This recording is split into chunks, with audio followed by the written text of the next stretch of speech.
Okay, so exponential growth and decay. So in that, what makes an exponential function? Exponent is a variable in the exponent. Variable in the exponent, right? So an exponential function would be described as, you have something, f of x, this is 10(7). F of x is equal to whatever, 3 times 1/2 to the x, okay, that's an exponential function. Okay, you have exponential growth and decay functions, so we have, let's do an exponential growth function. The exponential function, that's just an exponential because the variable's in the exponent. An exponential growth function would look something like this. If we said f of t is equal to a times 1 plus r to the, let's do this, basic one, t, that would be a growth function because you're adding. A decay function, I'll explain what these variables are. Another f of t would be equal to a times 1 minus r to the t, like that, okay? Now this is the growth function and decay function. In that, okay, you have the concept of, let me say this. If you have an equation where the base to the exponent is less than 1, it is a decay function. If you have a decay function, if you have a base to the exponent that's greater than 1, it is a growth function. So when we look at this, A will stand for your initial amount. Sometimes you might see this for initial, which would be useful to know just for term notation. A sub 0. If you see a sub 0, that usually means initial amount. If they just have A, that would stand for your initial amount. Sometimes your function, they could say, hey, instead of F, they put capital A there. That stands for your final amount after a certain amount of time. So this is your initial amount. 1 is going to stand for 100% of your original value. The R is going to stand for a percent of growth. And then the percent of growth is always going to be in decimal form. So 1 is in decimal form, it's 100%. 100% in decimal form is 1. So if you had something growing, just for and I always like using the financial aspect of things. If you have, something growing, let's say $100 you're going to put, and that's going to grow at, when you talk about the Dave Ramsey curriculum for, like the seniors talk about, Dave Ramsey always suggests a interest rate return of, I think he's like 11 or 12%, which is actually pretty substantial. Mm-hmm. However, and people are like, that's not possible, and you go argue with Dave. He's the millionaire, multi-millionaire. You can find that in the marketplace, that it averages a 12% return over the lifetime of the thing you're investing in. So you could say 12%. Sometimes it's easy just to say 10%, whatever, 11%. So if we said 10%, okay, like that, to the t, we could write an equation like this. What this stands for is your initial amount you're going to put in is $100. Then you are going to gain, if you recall from probably previous problems in here, definitely Algebra 1, you remember the equation, amount invested times interest rate equals interest earned. Do you remember that one? Yes. So we would say, hey, if I have $100 invested at 10%, how much interest did I earn? $100, 10% interest, how much interest did I earn? $10, right? Now that stands for the interest you earn, because you would just go 100 times 10% would equal $10, right? Well, in this case, the question is not how much interest you earn, but how much do you have total, like in your bank account. So if you put in 100, you don't lose the 100 and only earn 10. You keep your 100 plus, you get $10. That's what this is standing for, is you earn 100% of your original value plus 10% more. I didn't write this as a percent, I just wrote this as a percent. But when you go to do your math, like on your calculator, you would write 0.1 for 10%, right? So again, emphasizing you get 100% So you get $100 back plus an additional 10%, you would get $10 back after like 1 year, okay? So to distinguish this, one thing, and the book doesn't necessarily talk about this, they may, but maybe not in full, is the concept of simple interest, okay? So if I am telling you, hey, simple interest, okay, what does, anybody know what simple interest means? This is important, this is in terms of finance. What does simple interest mean? Yeah. The interest builds on the original amount only, and not the new amount after the. I'm so cooked right now. I don't know how to say that. I think that was on the track. Yeah, that was right. The interest. I don't know how to It's say only that. on the You know what initial I mean? amount, and you get that same amount year Yes. after year. Yeah, you get the same amount. So if I said, hey, what's the simple interest? You have $100 invested, right? At 10% for simple interest, and you want to invest it for, let's say, 8 years. How much interest do you earn? Not what's your total amount. So in other words, when I say don't worry about your total amount, that's not the original 100. Just how much interest do you earn with simple interest? So simple interest, $100 invested at 10% for 8 years. How much money do you get? 80 bucks, right? Because you get 10% per year, multiply it by 8 years. So simple interest is just that. Now that can be valuable if you have a nice interest rate, or you're not worried. Usually those simple interest, usually you want to get a 10% return, but they're a fixed amount for a certain amount of time, and then you know what you're going to get, and then they reset it and start over, maybe at a different interest rate. But you know, if somebody was offering you this, that would be a pretty good deal. The issue though is it's not what we call compound interest. Now, if I said compound interest, you're happy. What you have to do is you do 10%. If I said for 8 years, and you didn't have a calculator, would that take a little bit of work? Yeah. And that's why I was working with Algebra 1. We don't use calculators in there, but I'm like, I'm not going to ask compound, $100 at 10% for 8 years with no calculator. Is that going to take some work? You bet. The first year, easy. You gain 10 bucks. The next year, not too bad. You would gain 10% of, for the second year, of $110 is invested, because you gain $10 from the first year. You invest that at 10%, so that would equal, in the second year, you gained $11, right? And then you reinvest that, so now you're investing at $121 at 10%, and then you keep going from there. So for 8 years, would that be a little bit of work? You bet. But what happens is that we have this great compound growth formula, and that is right here. It's our growth formula. And so what this is going to do is it's going to take 1 plus 10% to the whatever amount of time, 8 years. So it's going to do this 8 times for you, times the original amount. And so what you do is, if you wanted to do this, you would say, okay, I'm going to put $100, and we're going to put it in there for, the 1 plus 10%, right? Which you don't write 10%, you write what? 0.1 to the 8 years. So after A of t, sorry, I'm squeezing that in there, A of 8, so you have your calculator out, unless you've got a migraine going, and you go ahead, type that into your calculator. You don't have to say 1 plus 0.1, just say 1.1, or you can say 1 plus 0.1, use parentheses, and you take this to the 8 years, so 100 times 1.1 to the 8. It should be more than 80, right? Yes. Because compound growth is what you want. You don't want simple interest if you can help it.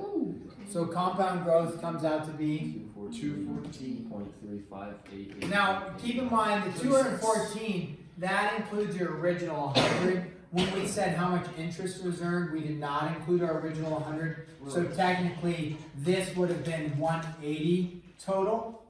So this is 214 total. But which one's better? Compound. 214, right? Compounding interest. So when you can do compound interest, that's much better. So the book may not ask a simple interest question. I may on the test throw out a simple interest question so that you can distinguish between simple and compound. Now, compound interest, think about this, is if you have, so 214 is great. What happens when you have let's do this. If I said decay, so you buy a vehicle for, let's do another quick example. Let's say you buy a vehicle, again, disregard COVID, but buy a boat. Boat values didn't, I don't think those went up. They may have, I don't know if they did because they were actually a luxury item and people were like bleeding money during COVID and worried about the market. And so boat values may have actually kept going down. I don't know for sure. But let's say you buy a boat for $20,000 and after 10 years, what is it worth if it's decay? So we would say after 10 years, okay, and it is a $20,000 boat, and your decay is 5% per year. So 1 minus 0.05, so it's getting 95% of its value every single year. So it's going down in value. What does that come out to be? So 5% is 0.05, so you go 1 minus 0.05 is 0.95, right? 0.95 to the 10th times 20,000, what's the value of the boat? 1,974. 974? Okay. So your boat value goes down. Now, we do know, maybe you know, is it the value of something maintained though? Like that value, it's not linear because it doesn't just go down like that. There is this progression where you lose a lot of value initially and then it does flatten off. Now, like the value of a car, as long as your car is running and in good condition, even if it's 50 years old, it may maintain a value that isn't represented perfectly by an exponential decay function. It may actually not because an exponential function will go down and then go towards 0, which your car could do that, but it may not do it as quick as what's actually happening. So my Subaru that is 27 years old may actually, and it still runs fine, it's got a little oil leakage, runs fine. You know, if you ran the numbers, maybe it should be down worth like $200, but I could probably sell it for $2,000 because it's still a good working Subaru in Montana and people like Subarus. It may, you know. So your decay may actually happen a little bit different than the function, but the general idea is it decays and it flattens out. Then if your car dies and becomes just a junker, then you have this like drop where it's like worth no money, except maybe $20 at the junkyard or something. Or somebody will pay $500 because they can fix it and they, you know, the frame is good. But generally it'll drop like this. So that would be just how you do a decay function, right? Now, there's something that's called compounding interest though, or let's talk about doubling. Have you ever heard like a bacteria doubles every 20 minutes or something like that? I don't know if you've like worked with that in science. Okay, there's a formula in here. It is n is equal to n sub 0, 2 times, 2 to the t over d. 2 to the t over d. So this looks a little bit funky. Really, all it is in some ways it's just your compound growth formula. But instead of saying 1 plus something, they just say 2 because it's doubling. But that also could be considered like 100% plus 100% is 200%. 200% is just the number 2. So it's your initial amount times 1 plus 1, because it's 100% growth, because it doubles it, right, in a year. And then t is your number of years, or depends on if you're talking about minutes or hours that a bacteria doubles. And then d stands for how quickly it doubles. So if you have, for an example, a bacteria, you start with 100 bacteria, you would say 100. It's doubling every 20 minutes, let's say. If it doubles every 20 minutes, how much bacteria is there after 2 hours? So if I say 2 hours and it doubles every 20 minutes, the only thing there is, what do we need to do? We need to change what? You can't go 2 divided by 20 because it's 2 hours. So we're just trying to figure out how many times does it double, right? So the doubling time 20 minutes, we have how many? We have to change 2 hours to 120 minutes. So you say, okay, 2 hours converts to 120 minutes. 120 is divided by 20 is 6. So you're going 2 to the 6th. So you're getting it compounded 6 times. So really it's the same formula, just written a little funky, but it's the same concept. And so you'd say, okay, how much bacteria is in there if it's doubling? Now you can do it out longhand, right? 100 turns into 200, turns into 200, turns into 400, into 800, or you punch it into your calculator. What does it give you? 6400. 6400, 6400, okay? So after, if I said after t minutes, if I asked the same question, but I said after t minutes, what is its value? All they're looking for is something like, okay, you have 100, 2 to the t divided by 20. Because you know that doubles every 20 minutes after t minutes. And you're like, well, I don't know what t is, so I'm just going to put the t there. That's what they're looking for, okay? So that's how you would do a doubling formula. A tripling formula, Just multiply that by 3. just put that as a 3. Yep.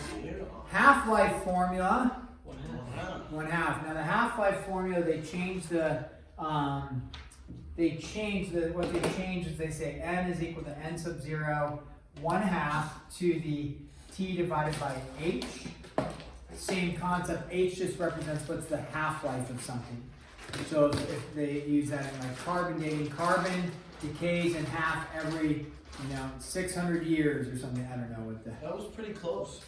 Oh really? Mm-hmm. I thought it was about 1,000. Thousands of Like years.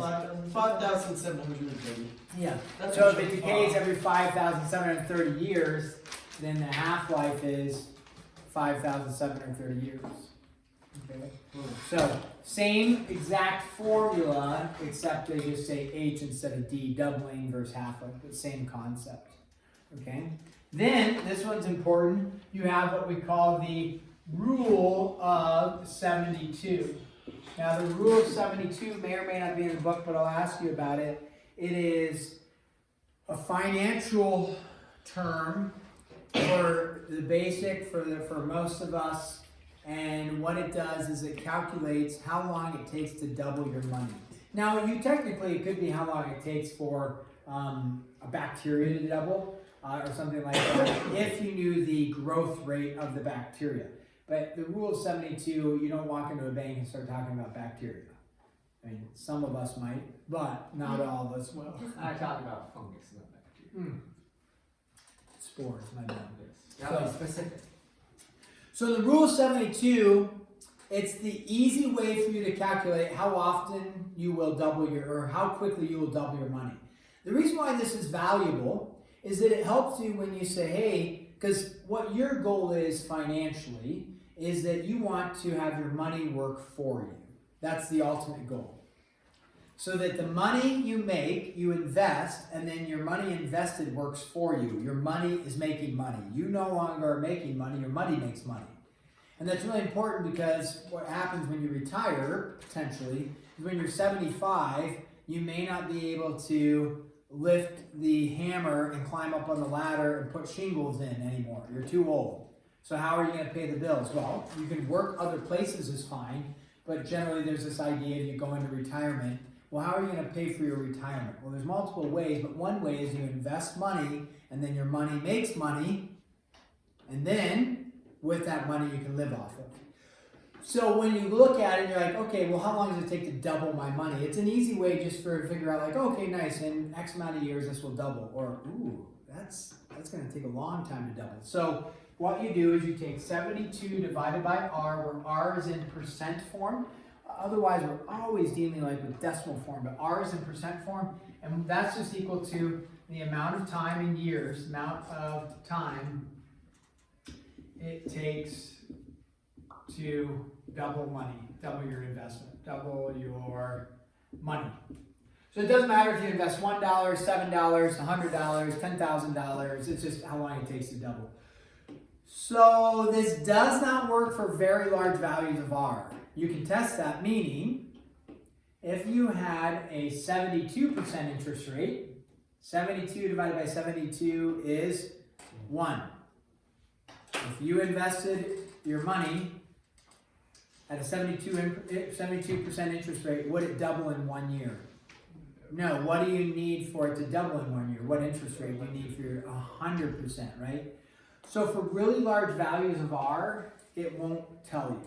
But if somebody came up to you and said, we have a 72% investment return opportunity for you, you may not know much about banking, just be like, yeah, don't take it. If it's too good to be true, it's... Not true. You don't know the phrase? If it's too good to be true, it's... False. Too good to be true. So you're right, it's not true and it's false. No, that's not always the case. I mean, some of never mind, I'm on camera. Now you have to say it. Oh, come on. It's your camera. Yeah, you can It just will like, be you posted. can edit this out, man. No, I can't edit it. You can't. I'm not going to. I'm just going to post it. So, anyways, if it's too good to be true, it's too good to be true. So, if somebody is saying 72% return, just once you start getting a pulse of what's reasonable return rates, okay? 72% is not reasonable. 12% is high, and some people are like, yeah, and that's not, yeah, you can't, where do you find that? That is, but it is possible for sure, not sketchy. 7%, very reasonable. 10%, okay. So 72%, 15 is like, okay, 20%, you're like, man, that's looking a little sketchy. But with a little bit of research and a little bit of time, you'll realize, and like you look at numbers and read some stuff. Okay, the numbers you're gonna run into where errors occur, you're not gonna have to worry about it. So let's take an easy one, 72 divided by 10, how long does your interest rate of 10% take to double your money? 7.2. 7.2 years, right? So in 7.2 years, which actually makes sense, right? Because we did 8 years and our money went from $100 to $214. So with in 7.2 years. Now, real quick here, sit down. Sit down. When you go to your bank, anybody know your interest rate at your bank? I do not do banking. 7.5. Oh no. Oh wait, On no. your checking account. Point. Oh, Zero? checking account. Oh my god. 0. Point. It's point. 5. Something. I don't remember. About 0.1. Now, what I want you to do tonight is find out what your interest rate is.